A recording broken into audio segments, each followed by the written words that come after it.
A new force of destruction is coming to Rainbow Six Siege in Operation Void Edge, and his name is Oryx. He's a defender, and in addition to crashing through soft walls and sturdy Frenchmen, he can also perform other feats of athletic prowess.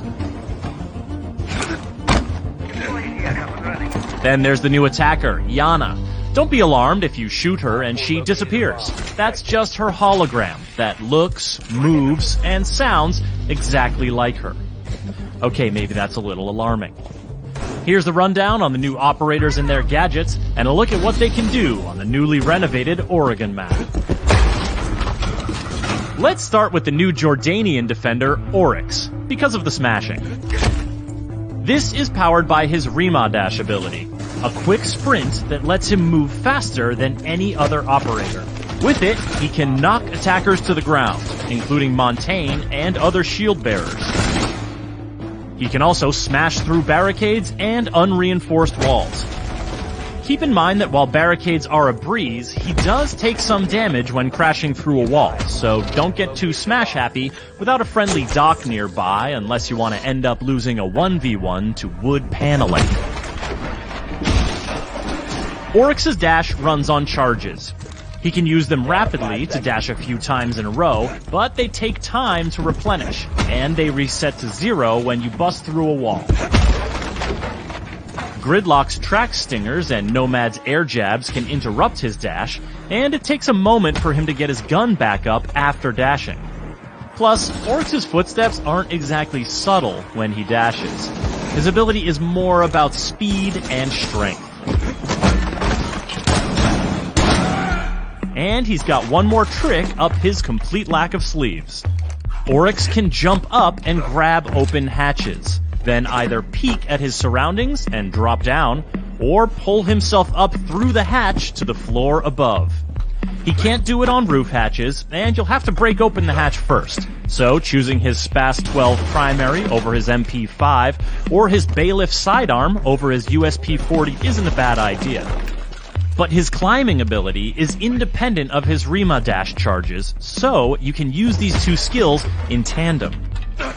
This makes Oryx a dangerous new defender who will have attackers looking over their shoulders and wondering where he'll show up next.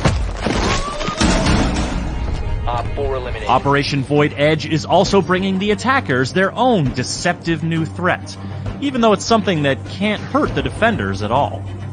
This is the new Dutch operator, Yana, and this is her hologram. Using her Gemini replicator gadget, Yana creates and controls a hologram that looks like her, including her headgear, uniform, and primary weapon skin. Moves like her, with the exception of rappelling or climbing ladders, and sounds like her. While it can't deal damage to enemies or physical objects, it can have serious effects on the defender's survivability. In addition to scouting traps, but not triggering them, Yana can make defenders think she is breathing down their necks, and bait them into throwing their C4, or dupe Smoke or Goyo into triggering their gadgets prematurely. After all, when a defender sees the hologram peek around a corner, or hears it in a hallway, how are they to know it's not the very real and very dangerous Yana? Convincing as it is, the hologram is fragile. One bullet will destroy it, as will electricity or mute jammers. Maestro's evil eyes can zap it as well, and they can detect it's a hologram by the telltale lack of warm body glow. Shooting Yana's hologram does not result in a location ping, as with Alibi's Prisma holograms, and it can't ping locations, scan enemies, or see Vigil when he's using his cloaking device. Plus, Yana can't move while her hologram is active, so defenders are temporarily safe from her ARX-200 or G36C primary weapon, or her MK1 9mm sidearm. But she doesn't just have one hologram. The cooldown period is longer if it's destroyed than if she deactivates it, but her hologram will always recharge. Whether she's using it to run solo misdirection plays, or conspiring with teammates in a coordinated push, Yana's deceptions can have deadly consequences. There used to be an exterior door here, on the dining hall bomb site on the Oregon map, but it's been removed as part of some key renovations to rework the map.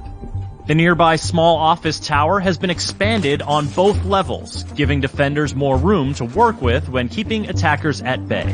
The basement area has also grown, with the dorm stairs now extending down one level and connecting through a new freezer section to the old basement. Operators looking to traverse the attic connector above the meeting hall will have more options, including a redesigned floor plan near the master bedroom and a new exterior second floor window, but the ladder to the first floor has been removed.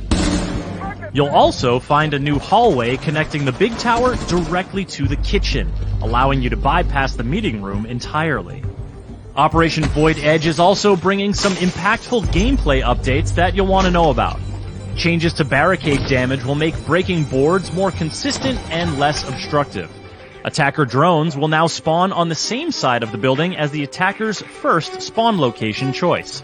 And the player hub will be revamped for improved navigation. These updates, as well as the Oregon map rework, will be free for all players when Operation Void Edge launches.